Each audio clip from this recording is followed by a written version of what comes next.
In the 1950s, America had broken free from the shackles of wartime economics. It was walking with the swagger of a nation that had the world by the tail. Scientists had harnessed nuclear energy. Jet-propelled airplanes were breaking speed records, and the race to space was on.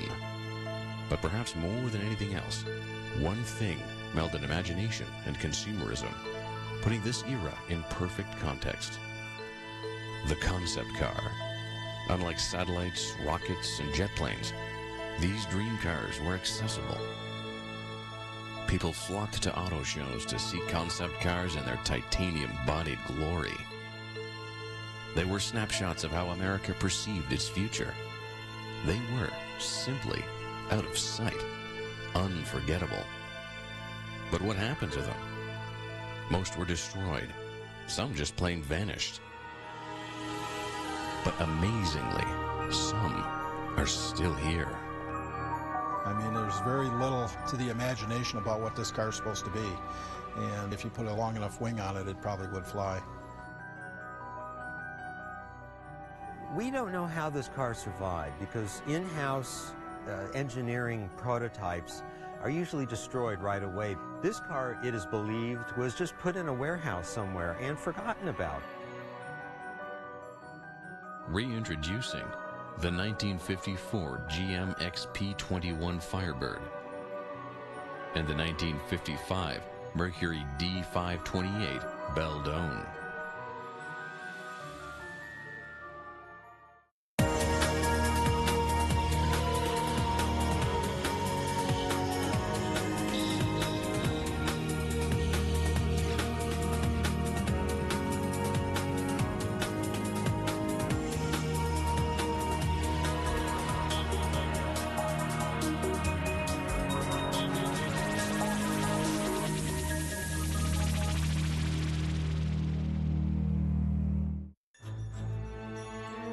(1954).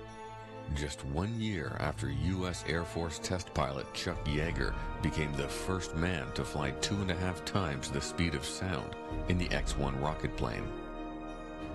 America tests the largest hydrogen bomb in its history at Bikini Atoll. The stage is set for GM to drop a bomb of its own. This is the 1954 XP-21 Firebird.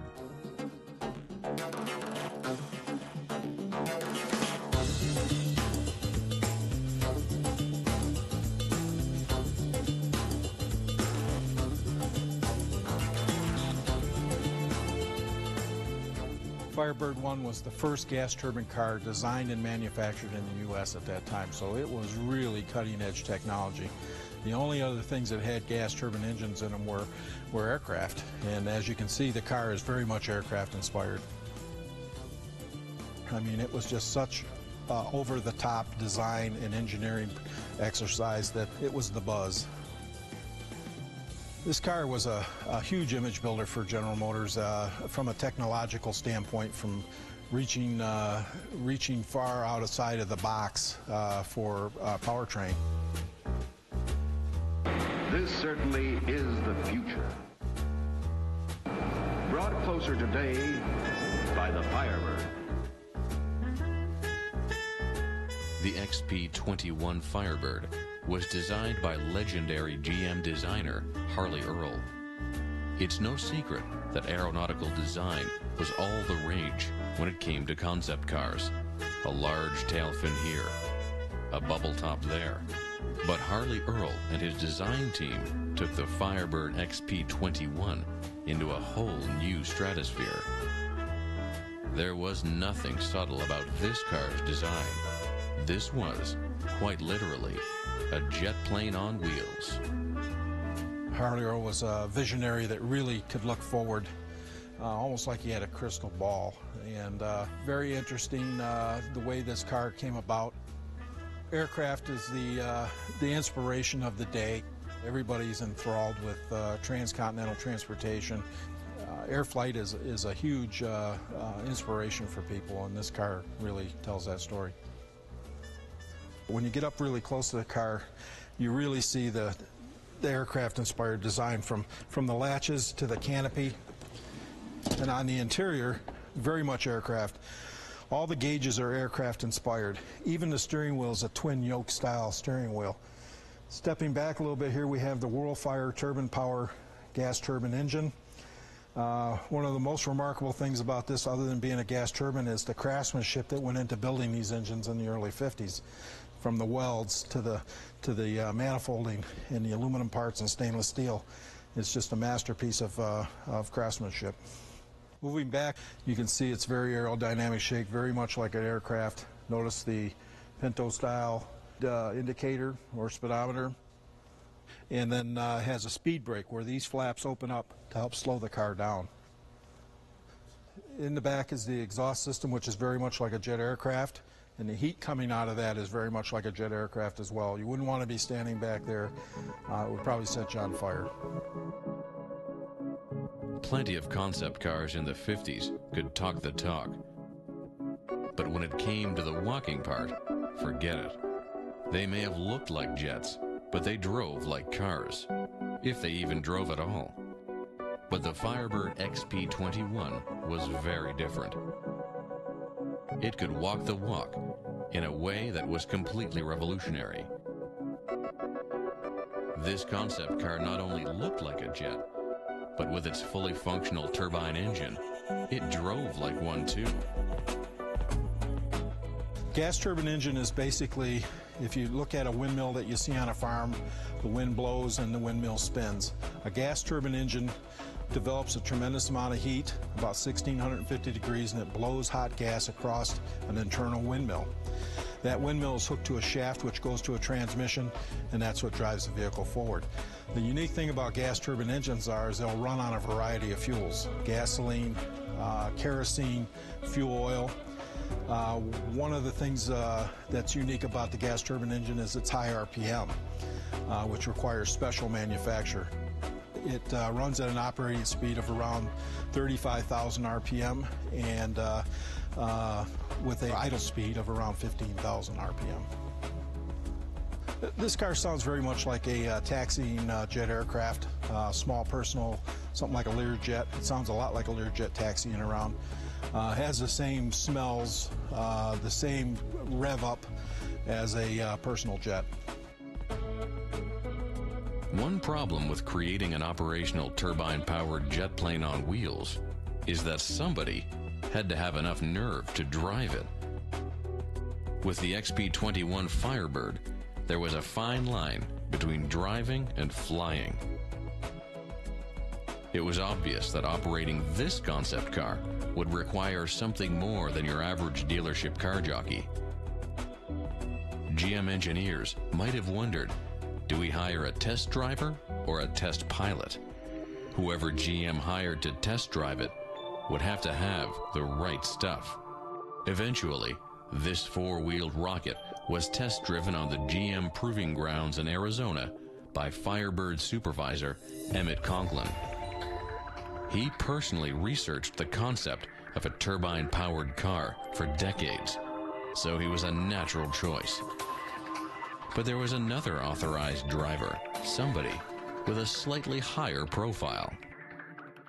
It was a very specialized car, and the last thing Harley wanted was somebody getting injured in this car. Most of the testing was done by three-time Indianapolis winner Maury Rose. So many of the pictures you see in film footage, this car has Maury Rose, the famous Indianapolis race car winner, driving it.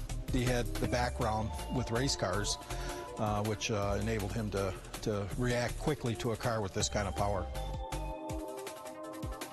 So why weren't American citizens soaring down city streets in these wheeled rockets? Well, the engineering details that made this concept car so incredible are the very same ones that excluded it from any plans of mass production.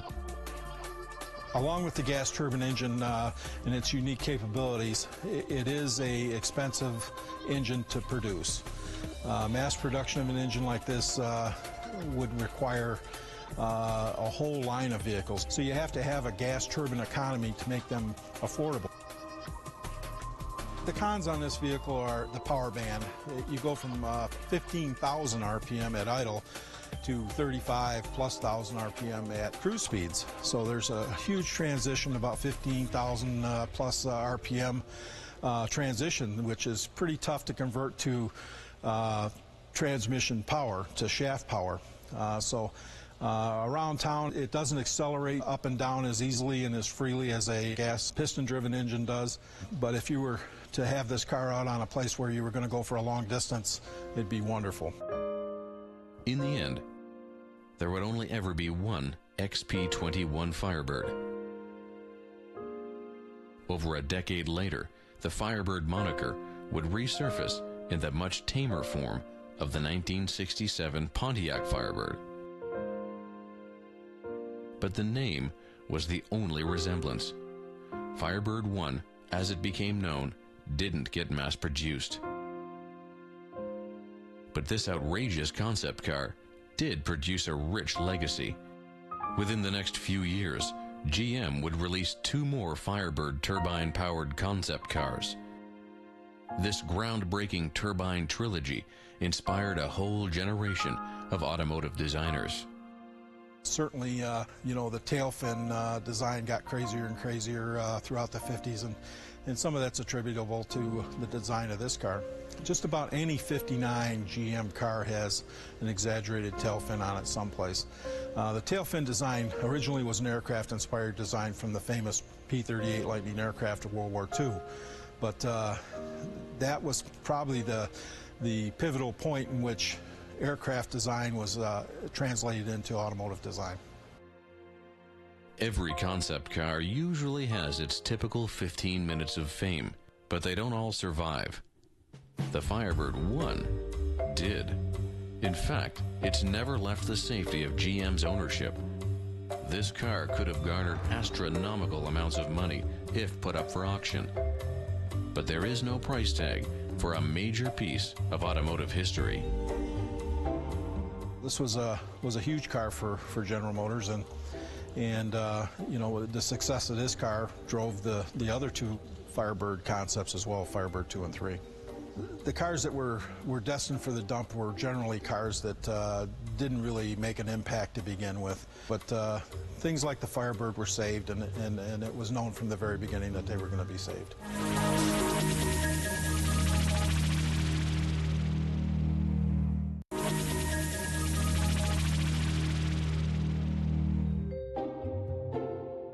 (1955). Nuclear energy is sold commercially for the first time ever. American physicist Willis Lamb wins the Nobel Prize in Physics for his groundbreaking research on the electron, while American biochemist Vincent de Vigneault wins the Nobel Prize in Chemistry for the first ever synthesis of a polypeptide hormone. Research, ideas, and innovation are fuel for a nation where the sky appears to be the limit. The minds of the country seem to turn the wheels of progress effortlessly. America is advancing in every way imaginable, and the automotive industry is no exception.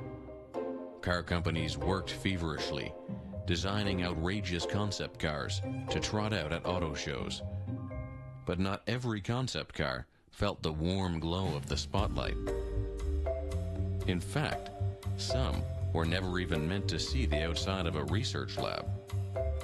This is the 1955 Mercury D-528.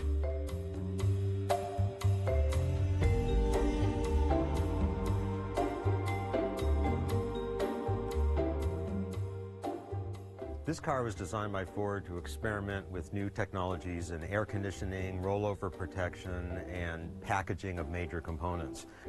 This car blazed a lot of technology trails for Ford, but it was never seen publicly. It was something that Ford kept inside, in-house, that did not show the public because they wanted to experiment with all kinds of different things. Back in the early 50s and even into the late 50s, air conditioning systems were very, very bulky, and it was necessary to put giant evaporators in the trunk, which is about the only place that they would fit.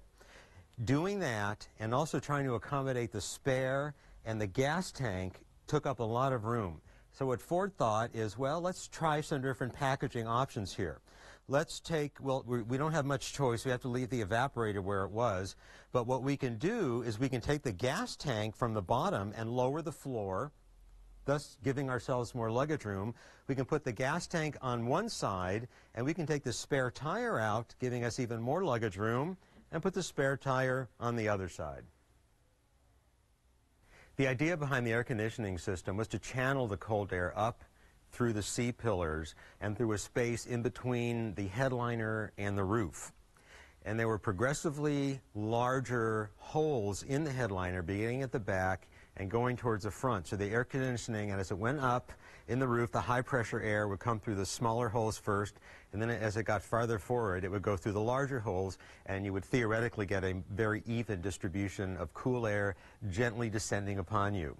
The fact that we don't have air conditioning systems like that today kind of tells you where that technology went, but you have to give Ford credit for trying.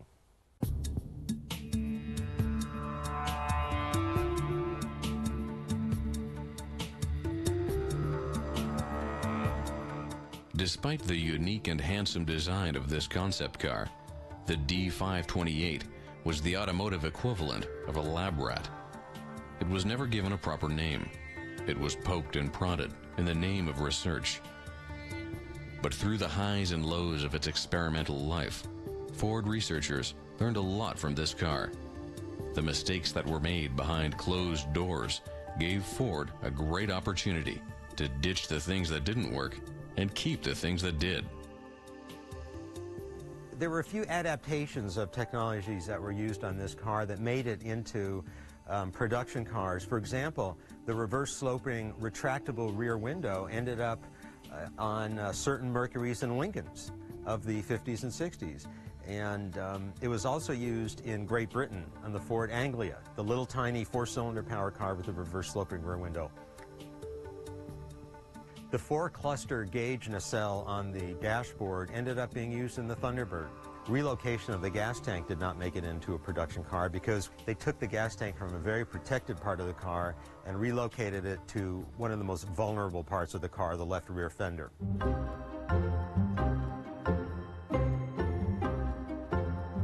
In the world of concept cars, the show cars are the ones that get remembered. After their rounds on the show circuit are complete, their public exposure often helps spare them from the crusher. But experimental cars have a rough gig.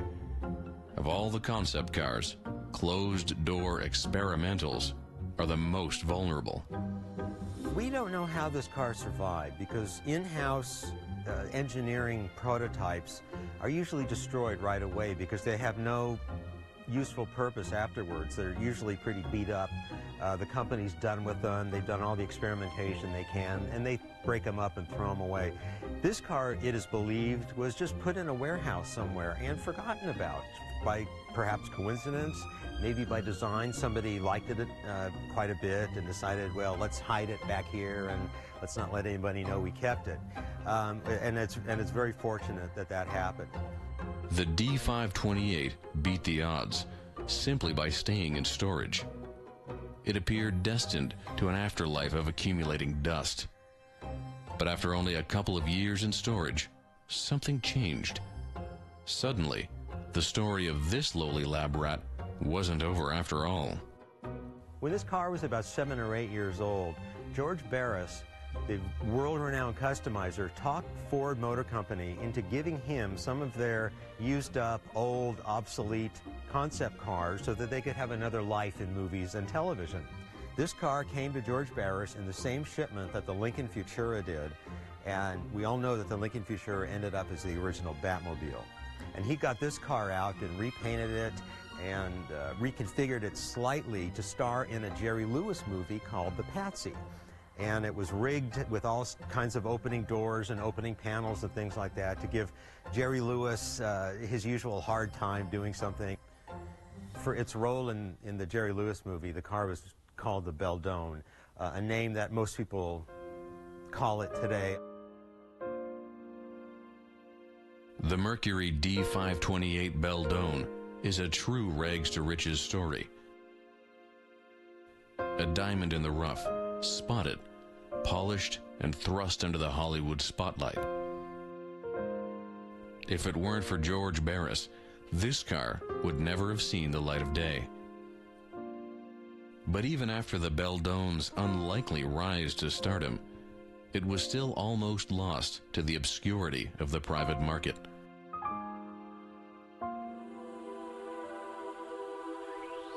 Before the Peterson Automotive Museum in Los Angeles, California, stepped in. We were aware of this car for some time. It was offered to us for sale from a collection in San Diego, which is when I first went to inspect it quite a while ago. And over time, other collectors purchased it, and it was completely restored to its original Ford engineering configuration. And after a little while, the owner sold it at an auction, and Mr. Peterson acquired it at that auction. I like this car a lot, and probably for the same reasons that George Barris liked it. It's long, it's low, it's a really clean design, it's got some interesting features to it, and it's one of a kind. You can be the only one on the road driving this car.